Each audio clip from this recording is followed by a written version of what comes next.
friends, so guys, welcome to our YouTube channel Waste Medical Classes. So friends, in this video we will discuss about the treatment of the neck fracture femur. So guys, यहाँ पर जो हम treatment की बात करने वाले हैं नेक fracture femur की, वो जो फ्रैक्चर है हमारा फ्रेश फ्रैक्चर है। अब यहाँ पर फ्रेश फ्रैक्चर का मीनिंग है सिंपल, आप इस तरीके से समझना कि ये हमारा 3 वीक्स से पहले का फ्रैक्चर है। मीन्स अभी जो हमारा फ्रैक्चर हुआ है उसको 3 वीक्स कंप्लीट नहीं हुए हैं। तो इस कंडीशन में हमको ये समझना है कि जो नेक फ्रैक्चर फीमर है इसका हम किस किस तरीके से ट्रीटमेंट कर सकते हैं। तो यहाँ पर जो ट्रीटमेंट है बेसिकली वो 2 पॉइंट पर बेस है पूरा। मीन जो हमारा नेक फ्रैक्चर फीमर है वो अनडिस्प्लेस्ड है या फिर डिस्प्लेस्ड है। ठीक। सो गाइज, जो हमारा नेक फ्रैक्चर फीमर है इस पर हमारा ऑलरेडी एक वीडियो अपलोडेड है हमारे चैनल पर। सो यदि आपने वो वीडियो नहीं देखा है तो प्लीज़ उस वीडियो को देख लीजिए, क्योंकि वहाँ पर काफ़ी सारे एंगल्स के बारे में मैंने क्लासिफिकेशन के बारे में बताया हुआ है। तो यदि आप उनको समझ लेंगे तो ये वाला वीडियो आपके लिए और भी ज़्यादा ईजी हो जाएगा। तो यहाँ पर देखिए, सबसे पहले मैं आपको थोड़ा सा बता देता हूँ कि अनडिस्प्लेस्ड और डिस्प्लेस का मीनिंग क्या होता है। देखिए, सिंपल तरीके से मैं आपको यहाँ पर बताऊँगा। तो यहाँ पर इस तरीके से हमारा फीमर है, ये फीमर का मैं डायग्राम बना रहा हूँ यहाँ पर। तो इसकी जो नेक है यहाँ से मान लीजिए फ्रैक्चर्ड हुई है।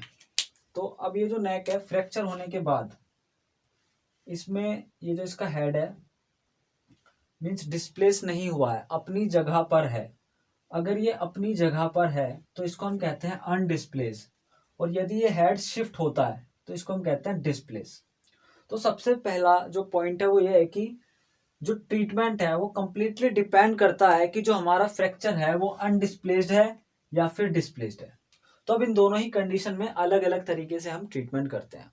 तो सबसे पहली जो कंडीशन है यहाँ पर मैं आपकी अनडिस्प्लेस्ड फ्रैक्चर की लेकर के चल रहा हूँ। तो इसमें सबसे पहले मैं आपको यहाँ पर बता दूं कि जो अनडिस्प्लेस्ड फ्रैक्चर है उसको हम कंजर्वेटिवली ट्रीट करेंगे, क्योंकि उस फ्रैक्चर में क्या हो रहा है कि कोई डिस्प्लेसमेंट नहीं है, हमें उसमें ओपन रिडक्शन करने की कोई ज़रूरत नहीं है, ना ही हमें उसको फिक्स वगैरह करने की ज़रूरत है। मीन्स जो फ्रैक्चर है हमारा वो ऑलरेडी अनडिस्प्लेस है, तो इसलिए हम इसमें कंजर्वेटिव मेथड के थ्रू जाएंगे और इसमें हम पीओपी कास्ट के थ्रू उसको फिक्स करेंगे, इमोबिलाइज करेंगे। और दूसरा जो मेथड आ रहा है इसमें आ रहा है मल्टीपल स्क्रू। कई बार क्या होता है कि जो हमारा फ्रैक्चर है अनडिस्प्लेस है लेकिन उसके जो डिस्प्लेसमेंट के चांसेस हैं वो बहुत ज़्यादा हैं।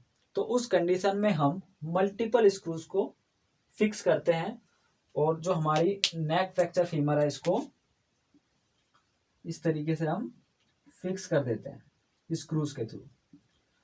पूरा इसका कंप्लीट प्रोसेस होता है ऑपरेशन का कि किस किस तरीके से हमें स्क्रू लगाने हैं, कितने एंगल पर लगाने हैं। तो वो सारी कंडीशन हम जितने भी इसके ऑपरेशन होते हैं वो सब नेक्स्ट वीडियो के अंदर डिस्कस करेंगे। अभी हम यहाँ पर एक ओवरव्यू ले रहे हैं, एक माइंड मैपिंग कर रहे हैं हम कि किस तरीके से हम इसको रिमेंबर रख सकें और कैसे हम इसका ट्रीटमेंट कर सकते हैं।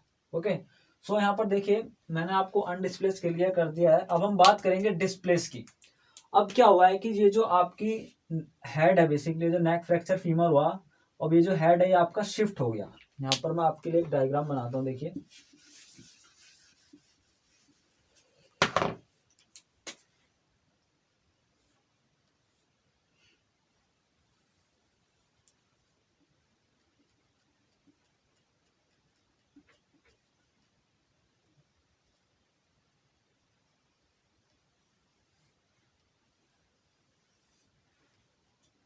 यहाँ पर समझने की कोशिश कीजिएगा फ्रेंड्स।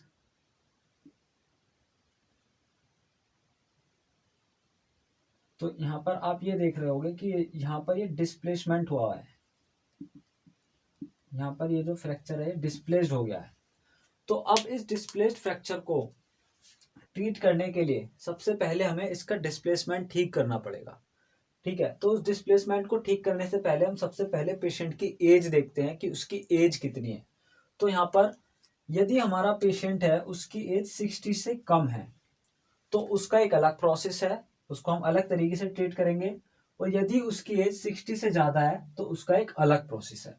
तो यहाँ पर देखिए, यदि हमारा पेशेंट उसकी एज 60 ईयर से कम है तो उस कंडीशन में हम क्लोज रिडक्शन की तरफ जाते हैं, वो भी एक्सरे कंट्रोल के थ्रू।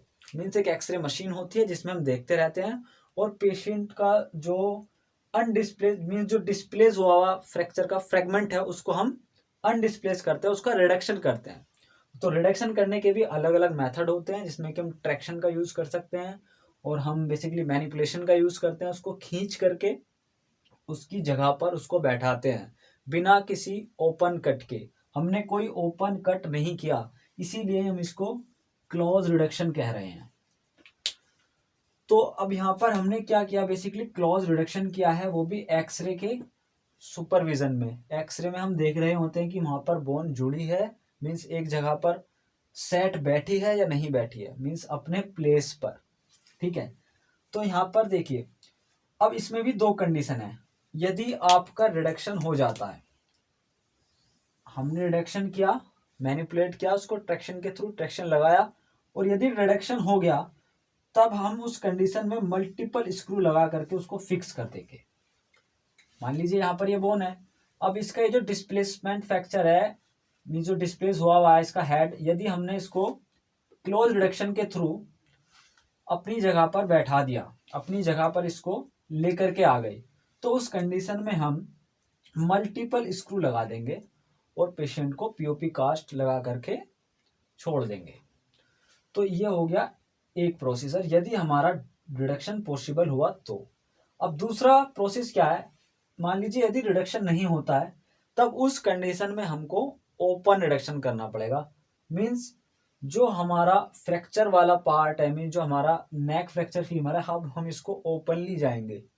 सबसे पहले हम इंसिजन लगाएंगे, जो आपकी मसल्स हैं उनको ओपन करेंगे, और फिर हम फ्रैक्चर फ्रैगमेंट तक पहुंचेंगे, और फिर वहां पर उसको बेसिकली देख करके पूरा का पूरा रिड्यूस करेंगे, उसको उसकी जगह पर बैठाएंगे, और उसके बाद हम स्क्रू का फिक्सेशन करेंगे।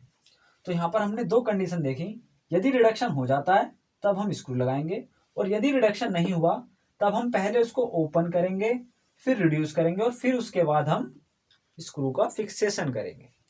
सो इस तरीके से हमने 60 से कम एज वाले पेशेंट का ट्रीटमेंट देख लिया। अब हम बात करते हैं, यदि पेशेंट की एज 60 से ज़्यादा है तो उस कंडीशन में हमको कैसे ट्रीट करना है। तो यहाँ पर देखिए, अब इसमें भी दो फैक्टर डिपेंड करते हैं। वो कंडीशन है आपकी अर्थराइटिस की। बेसिकली यदि आपका जो हिप है, क्योंकि यहाँ पर देखिए फ्रैक्चर को इसको समझने के लिए ना आपको सिंपल ये समझना पड़ेगा कि जो हमारी हिप बोन है उसमें एसिटाबुलम भी है। यहाँ पर ही मैं डायग्राम बना देता हूँ, ये है हमारा एसिटाबुलम, ये वाली जो आप सरफेस देख रहे हो। अब यदि ये एसिटाबुलम नॉर्मल है, बेशक एज उसकी 60 प्लस है, लेकिन ये एसिटाबुलम नॉर्मल है, acetabulum is a part of your hip bone, तब उस कंडीशन में हम हेमी आर्थ्रोप्लास्टी करेंगे। ये वाली कंडीशन देखिए, हेमी आर्थ्रोप्लास्टी। हेमी आर्थ्रोप्लास्टी का मतलब क्या है कि वहां पर हम सिर्फ ये जो हेड है फीमर का और ये जो नेक है, सिर्फ इतने पार्ट को ही चेंज करेंगे। ये वाला पोर्शन सिर्फ हम इतने पार्ट को आर्टिफिशियली चेंज करते हैं, इसको कहते हैं हेमी आर्थ्रोप्लास्टी। हेमी मीन्स आधा, आर्थ्रो माने जॉइंट, प्लास्टी माने जो भी हम यहाँ पर आर्टिफिशियल लगा रहे हैं। तो ये वाली कंडीशन भी होगी हमारी। अब उसके बाद हम बात करते हैं, यदि पेशेंट का एसिटाबुलम भी अर्थराइटिस में है ऑलरेडी। इसको देखिए यहाँ पर डायग्राम से समझेंगे।